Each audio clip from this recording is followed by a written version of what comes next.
Toda creación onírica es esencialmente subjetiva, por lo que el sueño es como un teatro en el que el soñante es escenario, actor, apuntador, director de escena, autor, público y crítico.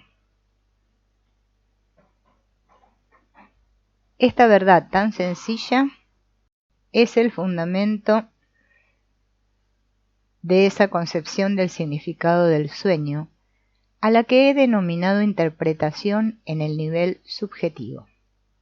Esta interpretación, como su propio nombre indica, concibe todas las figuras del sueño como rasgos personificados de la personalidad del soñante.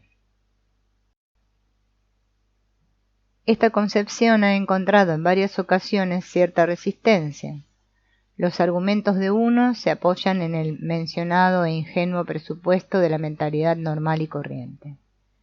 Los argumentos de los otros se basan en la cuestión de principio, de qué es más importante, si el nivel objetivo o el nivel subjetivo. Contra la probabilidad teórica del nivel subjetivo, no se me ocurre realmente ninguna objeción válida.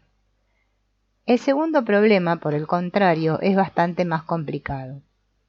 Así como la imagen de un objeto está por una parte compuesta subjetivamente y por otra objetivamente condicionada, cuando reproduzco en mi interior el resultado, es algo condicionado tanto subjetiva como objetivamente.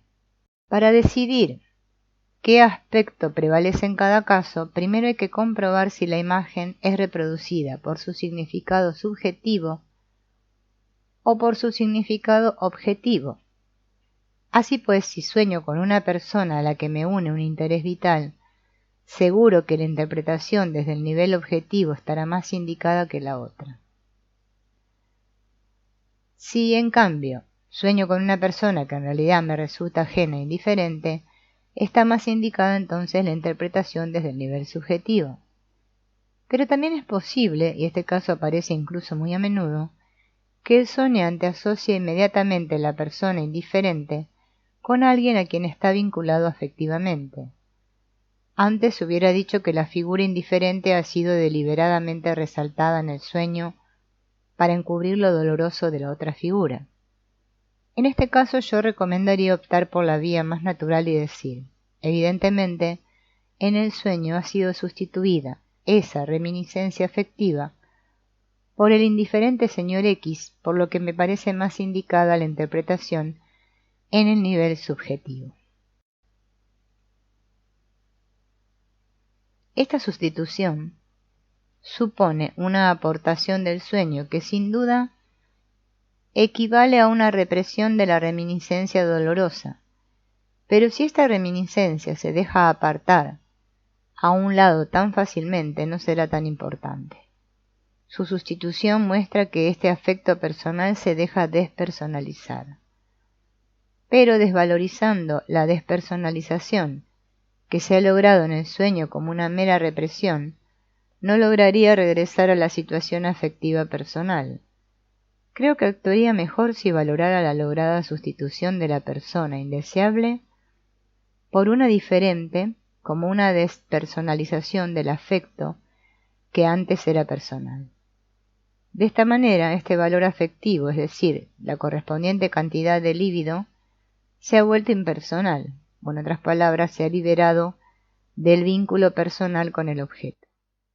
Por lo que de aquí en adelante puedo elevar el anterior conflicto real al nivel subjetivo e intentar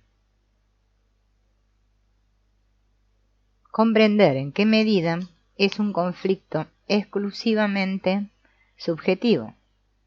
Para mayor claridad quisiera poner un breve ejemplo y que lo anterior. Una vez tuve un conflicto con un tal señor A. Poco a poco llegué a convencerme de que la razón estaba más de mi parte que de la suya. En esa época tuve el siguiente sueño. He acudido a un abogado por un asunto determinado. Para gran sorpresa mía, éste me pide por la consulta nada menos que 5.000 francos, contra lo cual me defiendo enérgicamente. El abogado es una reminiscencia sin importancia de mi época universitaria, Pero la época estudiantil es importante, ya que entonces tuve muchas discusiones y polémicas. Se me ocurre asociar el rudo modo de ser del abogado afectivamente a la personalidad del señor A y al conflicto que todavía dura. Ahora puedo continuar con el nivel objetivo y decir, detrás del abogado se esconde el señor A, por lo tanto el señor A me exige demasiado. No tiene razón. En aquella época un estudiante pobre me pidió un préstamo de 5.000 francos. Así pues el señor A es un estudiante pobre, necesitado e incompetente, pues aquello ocurrió muy al inicio de la carrera. Alguien así no puede tener pretensiones ni opiniones. El cumplimiento del deseo sería el siguiente. Mi adversario ha sido levemente desvalorizado y apartado a un lado, por lo que yo recupero la tranquilidad. En la realidad, sin embargo, me desperté en ese momento de sueño vivamente afectado por la arrogancia del abogado. Así pues, el cumplimiento del deseo no me tranquilizó en absoluto. Indudablemente, tras el abogado se esconde el desagradable asunto del señor A. Pero es curioso que el sueño haya ido a buscar a ese indiferente jurista de mi época universitaria. Sobre el abogado se me ocurre lo siguiente: controversias, litigios, espíritu de contradicción.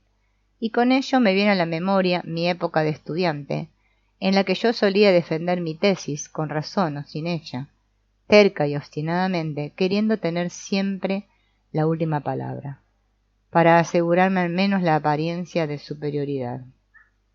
Este punto, lo noto, ha contribuido a mi enfrentamiento con el señor A. Así me doy cuenta de que soy yo mismo, o más bien una parte de mí, no adaptada al presente, el que con el mismo espíritu de controversia que entonces, me exijo demasiado, es decir, quiero forzar demasiado mi líbido. De este modo sé que el litigioso con A no puede concluir porque el respondón que hay en mí sigue pendiente de un final justo. Esta interpretación dio lugar a un resultado que a mí me pareció sensato, mientras que la interpretación desde el nivel objetivo no dio ningún resultado, pues no tengo el menor interés en demostrar que los sueños sean cumplimientos de deseos. Cuando un sueño me muestra qué falta he cometido, me da la posibilidad de corregir mi actitud, lo cual siempre es ventajoso. Naturalmente, a un resultado así solo se llega aplicando el nivel subjetivo.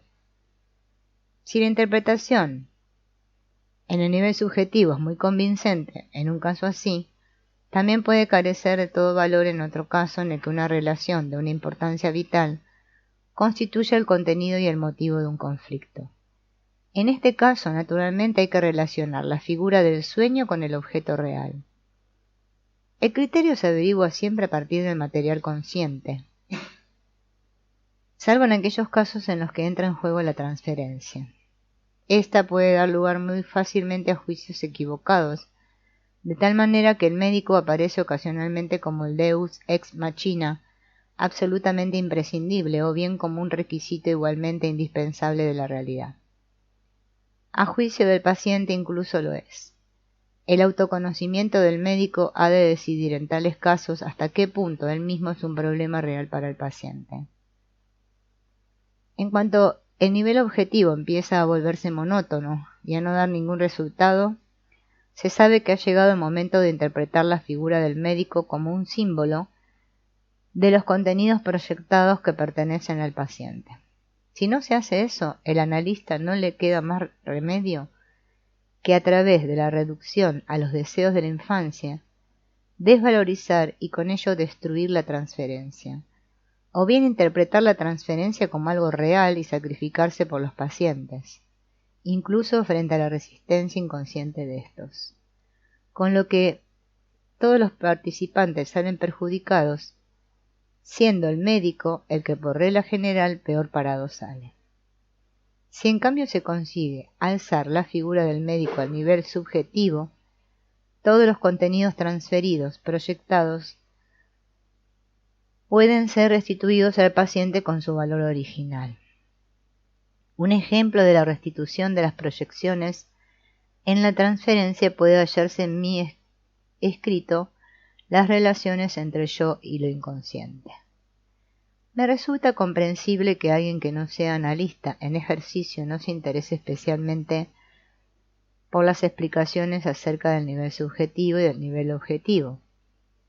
Sin embargo, cuanto más ahondamos en los problemas del sueño, más entran también en consideración los puntos de vista técnicos del tratamiento práctico. En esta cuestión ha sido necesaria esa inexorable coacción que en un caso difícil ejerce siempre sobre el médico, pues hay que procurar perfeccionar constantemente los propios recursos, de tal modo que se pueda ayudar también en los casos difíciles. Gracias a las dificultades del tratamiento médico cotidiano nos sentimos instados a adoptar puntos de vista que hacen que se tambaleen los cimientos de nuestra mentalidad rutinaria. Aunque la subjetividad de una imago forma parte de las denominadas perogrulladas, sin embargo su constatación suena un poco filosófica, lo que a determinados oídos les resulta molesto. ¿Por qué ocurre esto? Es algo que se desprende fácilmente de lo ya explicado, porque el ingenuo presupuesto identifica, sin más, la imago con el objeto. Cualquier alteración de tal presupuesto irrita a esa clase de personas. Por la misma razón, la idea del nivel subjetivo resulta antipática, ya que altera el ingenuo presupuesto de la identidad de los contenidos conscientes con los objetos. Nuestra mentalidad, tal y como han demostrado claramente los sucesos de la guerra, se caracteriza por juzgar con una ingenuidad descarada al adversario, y a través de ese juicio que emitimos sobre él delatamos nuestros propios defectos. Es más, al adversario le achacamos tranquilamente los propios errores no confesados. Todo lo del otro lo vemos, lo criticamos y lo condenamos. Incluso queremos corregirle y educarle. No hace falta que aporte una causística que pruebe lo anterior. Las mejores pruebas están en cualquier periódico. Pero es evidente que lo que ocurre en general también le sucede a cada individuo en particular. Nuestra mentalidad sigue siendo tan primitiva que solo se ha liberado de la originaria identidad mística con el objeto en determinadas funciones y áreas. El hombre primitivo, al tener un mínimo de autoconciencia, tiene un máximo de relación con el objeto, el cual puede incluso ejercer sobre él una fuerza directamente mágica. Toda la magia y la religión primitivas están basadas en estas relaciones mágicas con el objeto, que no consisten más que en proyecciones de los contenidos inconscientes en el objeto. A partir de este estado de identidad inicial se ha ido desarrollando paulatinamente la autoconciencia, que corre pareja a la diferenciación entre sujeto y objeto. Esta diferenciación tuvo como consecuencia el reconocimiento de que ciertas propiedades que antes se atribuían ingenuamente al objeto son en realidad contenidos subjetivos. Los hombres de la antigüedad ya no creían que eran papagayos rojos o hermanos del cocodrilo, pero todavía seguían enredados en la tela de araña de la magia. En este aspecto fue la Ilustración del siglo XVIII la que dio el primer paso decisivo hacia adelante. Sin embargo, como todo el mundo sabe, aún estamos muy lejos de un autoconocimiento acorde con nuestro saber real. Cuando nos enfadamos por algo hasta perder la razón, nadie nos priva de creer que la causa de nuestro enfado está fuera de nosotros, en la cosa o la persona enojosa. Así pues atribuimos a esas cosas el poder de enojarnos o incluso eventualmente de alterarnos el sueño o causarnos un trastorno digestivo. Por eso condenamos tan tranquilos el objeto de disgusto y de este modo insultamos a una parte inconsciente de nosotros mismos que está proyectada en el objeto enojoso. Las proyecciones son legión. En parte son favorables, es decir, sirven de alivio como puentes para la libido y en parte son desfavorables, pero apenas entran en consideración como obstáculo, ya que las proyecciones desfavorables casi siempre se asientan fuera del círculo de las relaciones íntimas. De ello es una excepción el neurótico, el cual, consciente o inconscientemente, tiene una relación tan intensa con el entorno más próximo que no puede evitar que incluso las proyecciones desfavorables alcancen a los objetos más cercanos y provoquen conflictos. Por eso está obligado, si quiere curarse, a reconocer sus proyecciones primitivas en mayor medida que una persona normal. Esta hace las mismas proyecciones, pero las distribuye mejor. Para las favorables el objeto está cerca, para las desfavorables a mayor distancia. Como es sabido, al hombre primitivo le ocurre lo mismo. Lo ajeno es hostil y malo. En la Baja Edad Media todavía se identificaba a país extranjero con desgracia. Esta distribución es propositiva, por lo que la persona normal tampoco siente ninguna obligación de tomar conciencia de estas proyecciones, aunque la situación sea peligrosamente ilusoria. La psicología de la guerra ha puesto especialmente de relieve esta circunstancia. Todo lo que hace la propia nación está bien, todo lo que hacen los otros está mal. El centro de toda infamia se encuentra siempre a una distancia de varios kilómetros al otro lado de las líneas enemigas.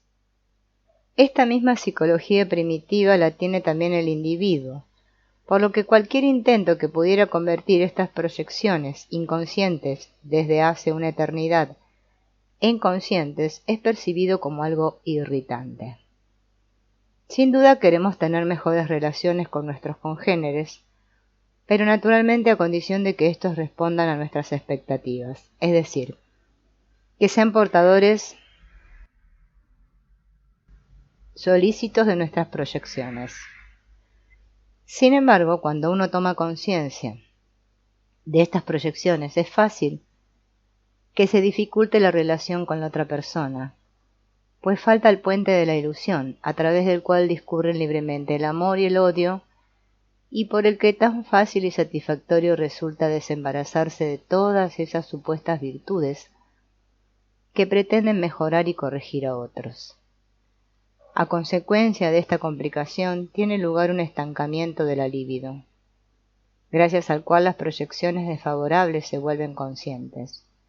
Entonces el sujeto se ve en el deber de cargar en su propia cuenta todas esas infamias o acciones diabólicas que hasta entonces había atribuido al otro y que le indignaron toda la vida. Lo irritante de este modo de proceder es el convencimiento, por una parte, de que si todo el mundo actuara así, la vida sería mucho más soportable, y por otra, la sensación de una enorme resistencia a aplicarse este principio a sí mismo, y además en serio. Si lo hiciera el otro sería maravilloso, pero si lo tiene que hacer uno mismo resulta insoportable. El neurótico se ve obligado por su neurosis a dar este paso adelante, pero la persona normal no. A cambio experimenta su trastorno psíquico en el plano social y político, en forma de psicosis de masas, como por ejemplo guerras y revoluciones. La existencia real de un enemigo al que poder cargar con toda la maldad supone un alivio manifiesto de la conciencia. Al menos uno puede decir con toda tranquilidad quién es el demonio. Uno tiene claro que la causa del infortunio se encuentra fuera y no en la propia actitud. Tan pronto como nos responsabilizamos de las consecuencias, algo desagradables de la interpretación en el nivel subjetivo, objetamos que es imposible que ese defecto que tanto nos irrita en otros nos pertenezca a nosotros. Y al que peor le sienta esto es al gran moralista, al fanático educador y reformador del mundo. De la proximidad entre el bien y el mal habría bastante que hablar, como en general de la relación directa entre los pares de opuestos. Pero eso lo dejaremos para más adelante.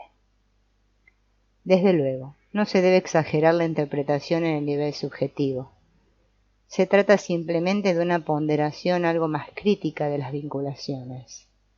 Lo que llama la atención del objeto probablemente sea una propiedad real del objeto, pero cuanto más subjetiva y emocional sea esta impresión, más habrá que interpretar la propiedad como una proyección. Para ello tenemos que hacer una distinción esencial entre la cualidad realmente existente en el objeto, sin la cual no sería probable una proyección en el objeto, y el valor o la importancia, es decir, la energía de esa cualidad. No se descarta que en el objeto se proyecte una cualidad de la que en realidad apenas haya trazas en el objeto. Por ejemplo, la proyección de cualidades mágicas en objetos inanimados. Otra cosa son las habituales proyecciones de rasgos de carácter o de actitudes momentáneas. En estos casos ocurre con frecuencia que el objeto también le brinda una ocasión a la proyección o incluso la provoca. Esto sucede cuando el propio objeto es inconsciente de la cualidad. Entonces, ésta surte efectos sobre el inconsciente del otro, pues toda proyección ocasiona contraproyecciones, siempre que el objeto sea inconsciente de la cualidad proyectada por el sujeto, del mismo modo que una transferencia es respondida con una contratransferencia del analista. Cuando la transferencia proyecta un contenido de que el propio médico es inconsciente, pero que no obstante se halla en él. La contratransferencia es igual de conveniente y oportuna o contraproducente que la transferencia del paciente, ya que tiende a establecer un contacto más directo entre médico y paciente, lo que resulta imprescindible para la realización de determinados contenidos inconscientes. La contratransferencia es, como la transferencia, algo compulsivo, una coerción, ya que supone una identidad mística, es decir, inconsciente con el objeto. Contra tales ataduras hay siempre una resistencia, que puede ser consciente, cuando el sujeto solo quiere entregar su libido voluntariamente, pero sin querer que le seduzcan para entregarla ni que se la arranquen por la fuerza, o inconsciente cuando el sujeto está deseando que le arrebaten la libido. Por eso la transferencia y la contratransferencia, mientras sus contenidos sigan siendo inconscientes, crean unas relaciones anormales e insostenibles que apuntan hacia su propia destrucción.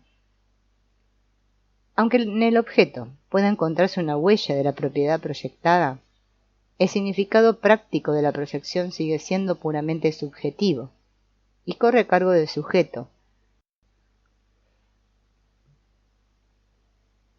pues su proyección ha conferido un valor exagerado a un rasgo que pertenece al objeto.